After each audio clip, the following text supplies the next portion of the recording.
என்னமோ ஊர்லயே அவன் வீட்டுல தான் கல்யாணம் நடக்கிற மாதிரி ஆட்டம் போட்டுட்டு இருந்தான்ல அந்த எதிர் வீட்டுக்காரன்.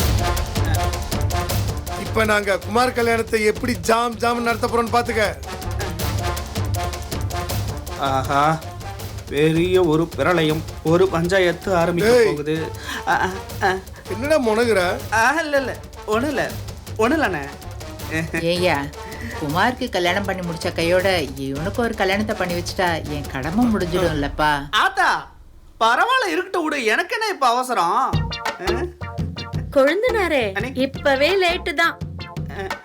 இப்பவும் நீங்க கல்யாணம் பண்ணலன்னு வைங்க, அப்புறம் 60ஆம் கல்யாணம் தான் பண்ண வேண்டி இருக்கும்.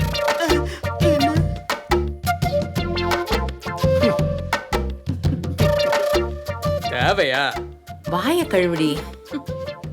ஏன்பா முத்து, இந்த கல்யாண தரகர் சுந்தரேசா இருக்கார்ல, அவர்கிட்ட சொல்லி இவனுக்கு ஒரு பொண்ணு பார்க்க சொல்லுப்பா. அதெல்லாம் பல தடவை சொல்லியாச்சு. பொண்ணு வீட்டுக்காரங்க மாப்பிள்ளை என்ன பண்றாருன்னு கேக்குறாங்க. மளிகை கடையில எடுபடியா வேலை செய்யறான்னு சொல்ல முடியுமா?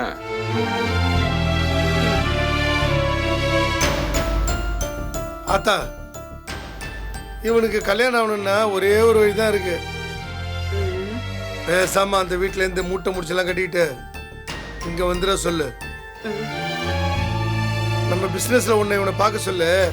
அப்புறமா இவனுக்கு பொண்ணை நம்ம பார்க்கலாம். அதானே பார்த்தேன். ஆரம்பிச்சிட்டாங்கடா, ஆரம்பிச்சிட்டாங்க. ஆரம்பத்திலேயே கிளம்பி இருக்கணும்.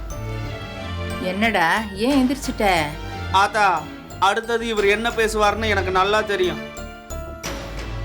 கடைசியில இந்த பேச்சு எங்க போய் நிக்கணும் எனக்கு தெரியும். நான் கிளம்புறேன்பா, என்ன ஆள விடுங்க. அவனுக்கு நல்லது சொன்னா உரைக்காது. ஏன்பா பழனி, உனக்கும் ஒரு கல்யாணத்தை பண்ணி வச்சு பொண்டாட்டி புள்ள குட்டிங்களோட வாழ்றத பார்க்கணும்னு நானும் ஆசைப்பட மாட்டேனப்பா. ஆத்தா, இத பத்தி நாம அப்புறமா தனியா பேசுவோம். எனக்கு வேலையெல்லாம் நிறைய கிடக்கு, அதை முடிச்சுட்டு நான் சாவகாசமா வரேன். குமாரு, சந்தோஷமா இரு. பொண்ணுகிட்ட பேசும்போது பாசமா பேசு. சரி, வரேன் வரேன். பெரிய அண்ணி, சின்ன அண்ணி, நான் வரேன். போ, ஆள் இல்லையா? போ, போடா போடா.